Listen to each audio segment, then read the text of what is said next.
Le site d'information Olofofo, dans son article intitulé « Police républicaine, les commissaires de fraude » du lundi 28 août 2023 a évoqué de prétendues irrégularités relatives à la mise en formation des fonctionnaires de police titulaires du brevet de commandement de brigade. L'auteur de l'article pointe du doigt l'insuffisance du contenu du programme de formation dispensé aux stagiaires de l'école supérieure de police. Il accuse par ailleurs le patron de la police républicaine, l'inspecteur général Soumaïla Yaya, d'être complice de ces agissements. Face à ces accusations, la police républicaine, à travers son porte-parole, a apporté ce jeudi 31 août 2023 des clarifications lors d'une conférence de presse dont nous vous proposons ici l'intégralité. L'hebdomadaire Olofofo, dans sa parution du lundi 28 août 2023, a colporté des informations manifestement inexactes qui méritent d'être rectifiées au regard du discrédit qu'elle jette sur la police républicaine. À travers une série de contre-vérités, l'auteur de l'article évoque de prétendues irrégularités par rapport à la mise en formation des fonctionnaires de police titulaires du brevet de commandant de brigade et ayant occupé des fonctions de commandement des unités territoriales de l'ex-gendarmerie nationale. Ce postulat spéculatif étale au grand jour une intention malveillante de détourner l'attention de l'opinion publique des dispositions de l'article 181 de la loi numéro 2020-16 du 4 juillet 2020 portant statut spécial des personnels de la police républicaine, qui a conféré aux fonctionnaires de police concernés des droits acquis depuis la date du 2 juillet 2018. En effet, il ne s'agit pas d'un recrutement direct dans le corps des officiers de police, comme l'auteur de l'article a voulu le faire croire, mais d'un reversement à titre de régularisation de leur situation administrative.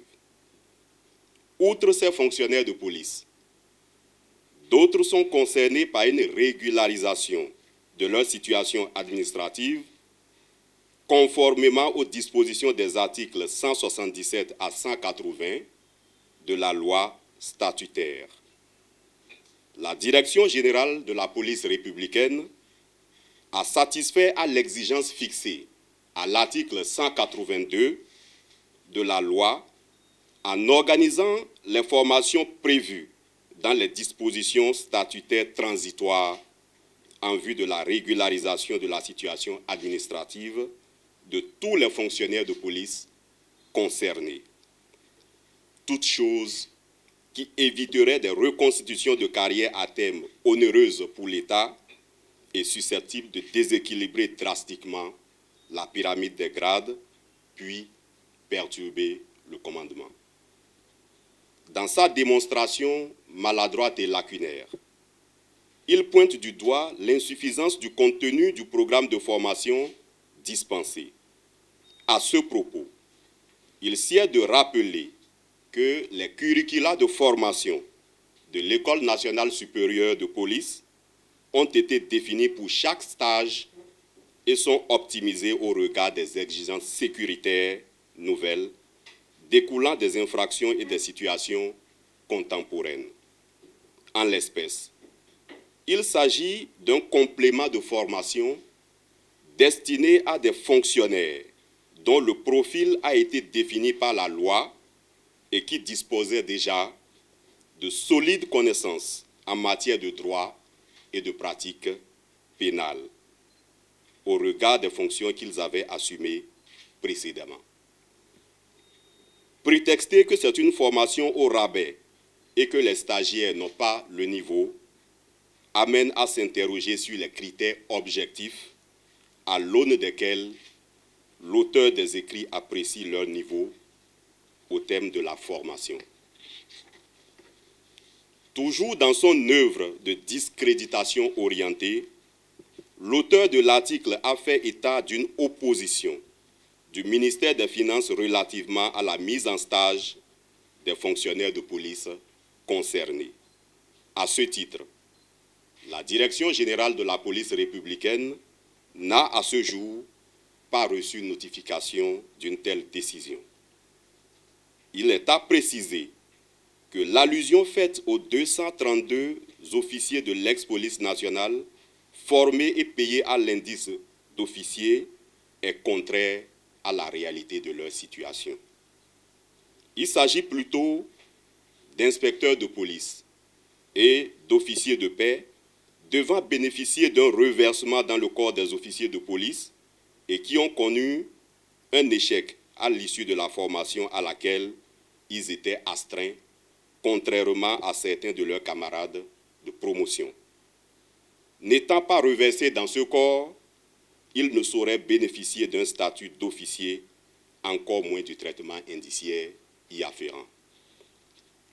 Concernant les faits de tentative de corruption évoqués, l'auteur est resté dans des supputations, sans en apporter la preuve manifeste qui aurait pu être utile aux structures chargées de l'application de la loi.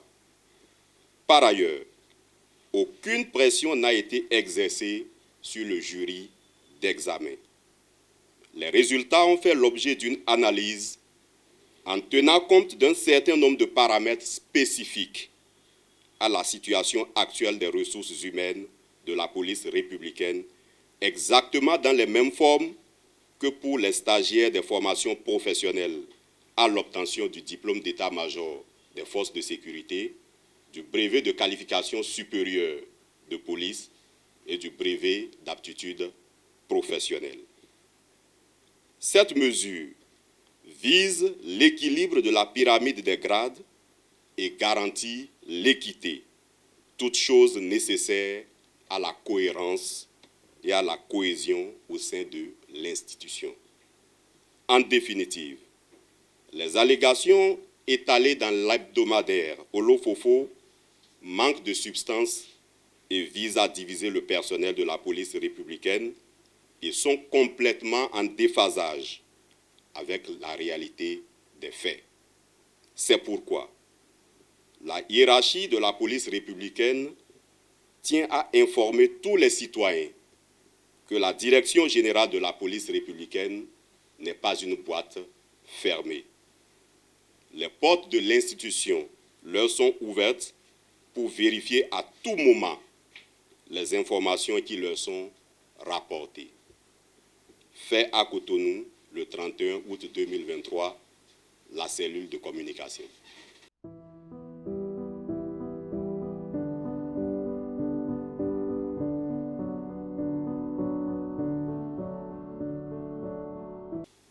L'hebdomadaire Olofofo. D'entrée de jeu, je tiens à préciser que, conformément à la décision numéro 22-40/HAC du 11 octobre 2022, portant publication des journaux et écrits périodiques ayant une existence légale en République du Bénin, n'existe pas. Nous avons fait des vérifications dans ce sens et l'hebdomadaire n'existe pas. Néanmoins, compte tenu de la gravité des propos colportés, il était quand même important que la police républicaine éclaire l'opinion publique afin de stopper la désinformation. Toutefois, la police républicaine et les personnes nommément indexées se réservent le droit de saisir les juridictions compétentes afin qu'ils viennent apporter des éléments de preuve tangibles de ces écrits, qui du reste est assimilable à un tract.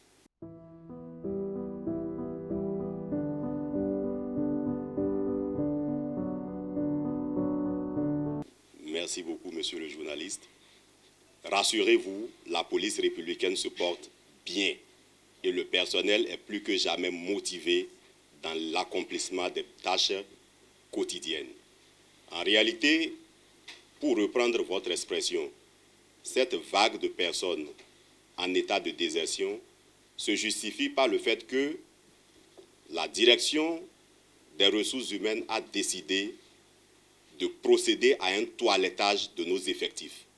Il ne s'agit donc pas de personnes qui viennent de déserter, mais des personnes qui ont déserté depuis. Il y en a qui sont partis depuis 3, 4, 5 ans. Il est donc question de régulariser la situation en procédant à leur radiation des effectifs de la police républicaine, ce qui est normal dans la procédure conduisant à leur radiation.